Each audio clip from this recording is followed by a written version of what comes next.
You're going to be attacking each other. No physical contact. Everyone's allowed to have their own opinion, so it doesn't matter. You're not correcting them. You're not trying to change them to your ways. That's not how this is. If you can't think of anything to say as an attack, just say, that's stupid or it's selfish. That'll get you going. Okay? So, if you are the negotiator,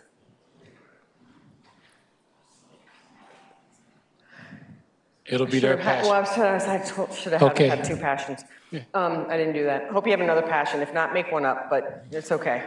Your passion in this one is not allowed to be your kids or your family or building churches in third world countries because it's really hard to attack those things.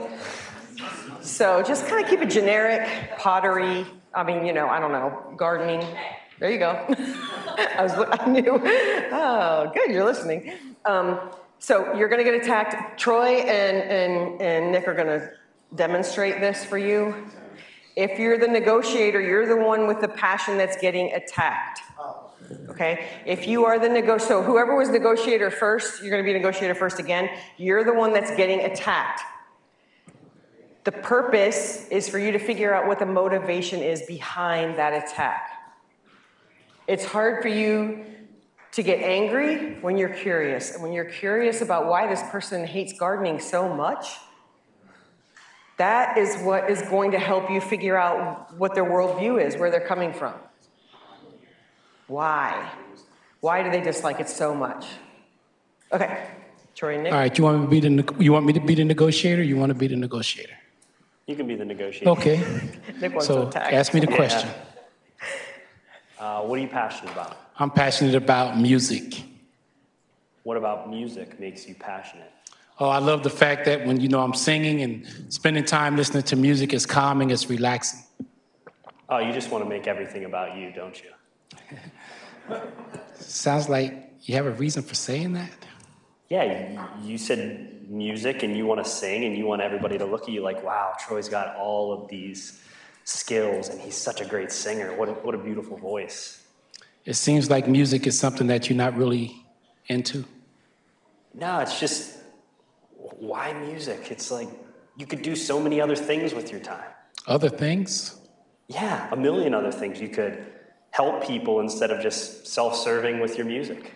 Oh, sounds like you're passionate about helping other people. Well, yeah. Why don't you just not be selfish? And there's other people that need help. So instead of spending time with your music, go help them out. Sounds like you like to go around and make sure that other people get something good out of their life. Yeah, of course. Why wouldn't you? It seems like growing up, you didn't get the things that maybe you really needed. No, I got everything that I needed, and definitely not including music because it's so selfish. Oh, okay, good. It sounds like I may be being selfish by just caring about music. Yeah, pretty much. You want to be the star. You want to be up on stage in front of everybody. It sounds like you've had people in your life that didn't want to hear what mattered to you. They were being selfish about themselves. Maybe, but I care about others more than I care about myself. Oh, sounds like other people are more important. Yeah. Why do I just need to focus on myself? There's so many people on this earth that need help. Well, sounds like you have a global vision. I don't know about global, but, something beyond just myself or just the people close to me. People close to you? Yeah, why would you only want to help those people close to you when there's other people who don't have anybody close to them? Sounds like you believe in the underdog, helping the underdog. Nah, I don't think it's really an underdog thing. Maybe underprivileged. Okay.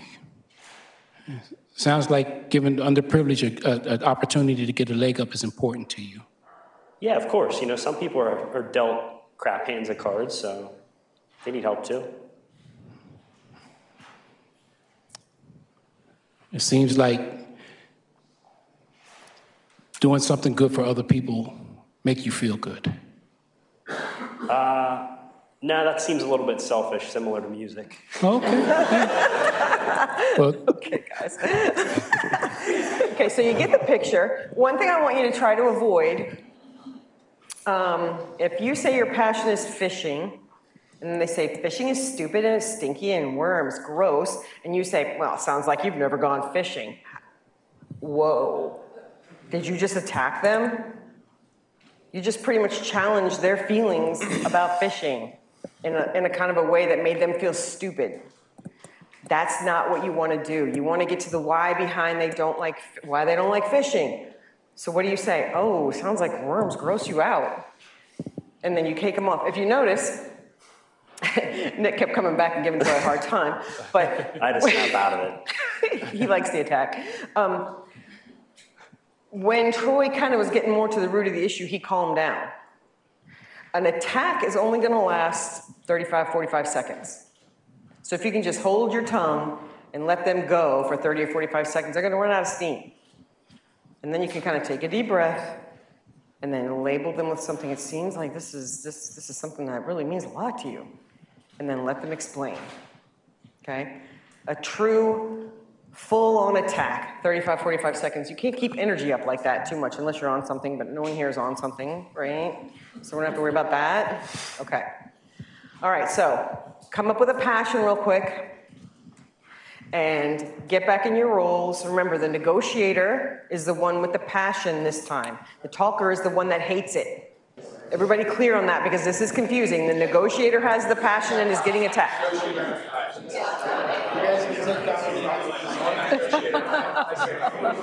When you are attacked, it sends everything sky high. Your blood pressure is going to go up, your heart rate's going to increase, and you're going to feel like your face is going to flush, especially if it's something that you're really passionate about. I mean, this is just an exercise. This is just an exercise where you know there's nothing going on. If you say something that's not exactly right, it's okay, and yet you're still. Of course, I will say a lot of that is probably because this is new and you feel awkward and you're like, I don't know what to say. How many of you thought about what we talked about earlier when you said why? Why do they hate hiking? You consciously thought that? Did that help? Yeah. Good. Think about a political conversation with someone who doesn't see things the way you do and how riled up people get because you don't agree with them. And I can tell you, everybody in this room has probably had some kind of conversation like that. Thanksgiving rings a bell. When someone attacks you like that, and not only are they attacking your passion, they are attacking you so passionately that it's hard to respond. So what is it doing to your brain? Scrambled eggs. So how do you stop that from happening? Breathe. Why? Why do they feel the way they feel? I don't want you to chew on this. This is just my own personal little thing, but we are so divided by politics in this country. Just imagine if everyone took the time, instead of saying you're wrong because you don't see it my way, if everyone took the time to just say, okay, you don't have the same view I do, it's okay, but you know what, I'm really gonna try and figure out where you're coming from. Get curious about why the other side feels that way. I promise you, don't go looking for the political conversations, because it can go badly. But if you have someone and you know that that's going to be an issue, instead of trying to conform them to what you want them to be, find out what they have to say about the other side. Be curious about why they feel the way they feel. You might learn something. You might be surprised. I have a friend. She lives in LA. She's actually a producer in LA, and we wrote a book together. And the first conversation that we had, she started talking about different things, and I was like, oh, this is awkward. This is weird because we're completely opposite. Completely opposite. She's a liberal, lesbian, left, and I am a heterosexual, conservative, right. But you know what we found out? Neither one of us were over here. We're both here. We're both in the middle. We both feel the same way about a lot of things. And we only found that out because we were willing to listen to each other and have that conversation where we stayed curious. And I can promise you, no matter what side you're on, it's much easier if you just let the other person have their opinion and try to understand where it's coming from instead of having an argument, because it's not going to get you anywhere. When they attack and you attack back, scrambled eggs. Not even the good kind with cheese on them, just bad, okay? So please, remember that in the future when you're getting attacked. It's coming from somewhere, you just have to figure out where it's coming from. Okay, any questions about that? Yes? So in a conversation like this you're having with some friend or client or whatever, in this exercise we're allowed to ask questions about these statements. Is that how you would approach this in the real world? I would. He's saying if you're in real life and you're having this argument, this conversation with somebody, would you ask questions or would you keep it the way you have it here? I would keep it the way you have it here. Because sometimes, if someone doesn't see the way you do and you start asking them questions, if you're not asking the questions the right way, they're going to take it as a threat, they're going to take it as a challenge, they're going to take it as an insult. So it's better for you when being attacked if you just stick with labels and mirrors. Because it's harder for them to take offense to that. One of the reasons is, just like Barbara said earlier, every personality type is okay with labels, mirrors, dynamic silence. So if you're in something with somebody that's going like that, you're better off with that than asking questions. Because if you happen to have an analyst and you're asking questions, it's going to be double whammy. Sandy, can I add something to that real quick? Absolutely. And not even attack related, but just from an information gathering standpoint, when myself and my sales team do this, our information gathering is 90% labels and mirrors. We honestly ask very few questions until it comes to implementation and logistics, which is a completely different side of the coin. You can ask any question as a label. If you say, what do you mean by that? Seems like you have a reason for saying that. Or, what does your team really value out of our service? Seems like you have a reason for coming to us about this service. So labels and mirrors will get you all of the information you need, and then we'll start to add questions in later.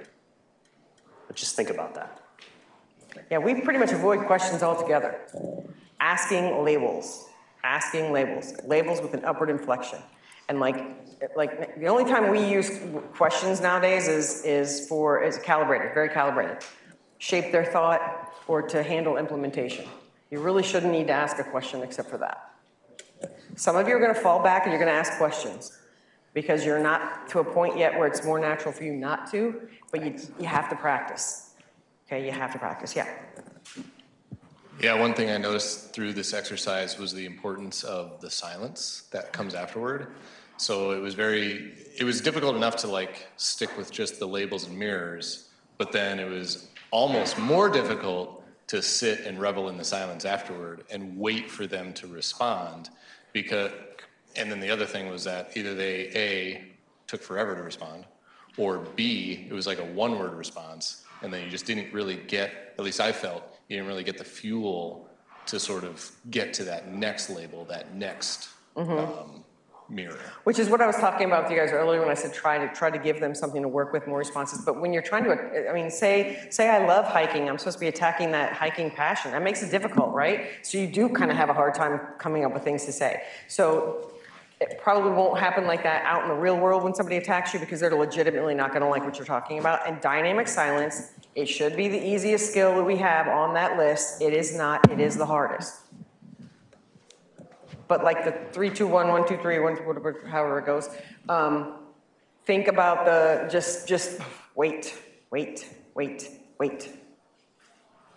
am I talking if something starts coming out of your mouth? Okay, it's hard to do.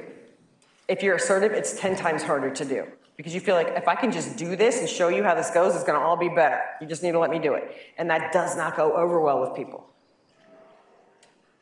Yes? How strict do you have to be to the structure of the mirror?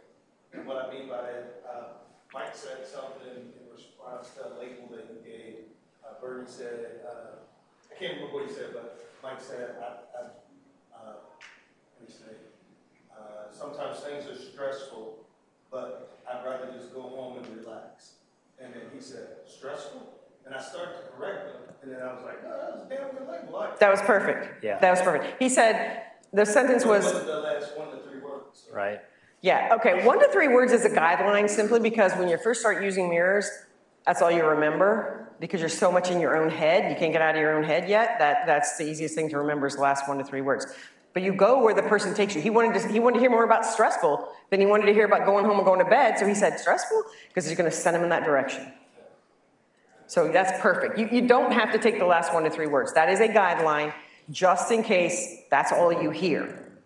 You can at least use that, okay? But don't get into the habit of mirroring 4 and 5 or a whole sentence. Oh, you like to go home and just rest? That's too much. That's a paraphrase pretty much, except you're using their words, so you're not even doing it right. So just stick, if you would have wanted to label the last part of that, you just would have said relax, and that's it. Keep it simple. KISS. Keep it simple, stupid. Don't make it harder for yourself. Yes? If you mirror and their response is like one word, and it's like yes or no, does that mean that you didn't do it right? No.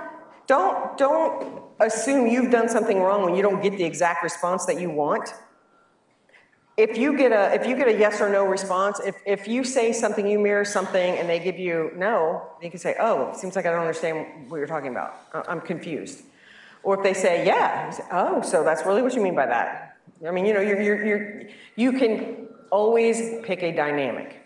And if they're being elusive on purpose, you can say, it seems like you really don't feel like sharing this with me. At what point do I flip the switch and start using labels and mirrors if I catch something? You shouldn't have to flip a switch. That should just be a normal. You should just be using them. At all times. Yeah, this is a way of communicating. It is a complete different way of communicating. And once you see, and Michael, can someone give Michael a microphone? Can you, because he's been with us for a long time, and he's so good at this stuff, and it's harder for us to sit there and answer questions like that because we've been doing it for so long and we did it in such a different way to start with, that for him, talk about when you're in a conversation, how long did it take you to get more natural using the labels where that's just what you went to? Just constantly using it over and over. And it's always leading with the tactical empathy. That makes all of this so much easier. You're leading with that. And then the labels, mirrors, that just helps the conversation continue. So it's always going to feel weird at first. It just does. But the more you use it, the more it blends into your personality. And it becomes easier. Remember, everything out of your mouth is not going to be a Black Swan skill. Remember, you have the stew. You're only seasoning it with these skills and using them when you need to. For me, one of the easiest ways to practice it, when you go anywhere, grocery store, Starbucks, wherever, say to that person, seems like you're having a good day. Seems like you're having a tough day. You're practicing it, and it's getting embedded into your personality. And they'll tell you whether you're right or wrong, and you're gathering information. Exactly.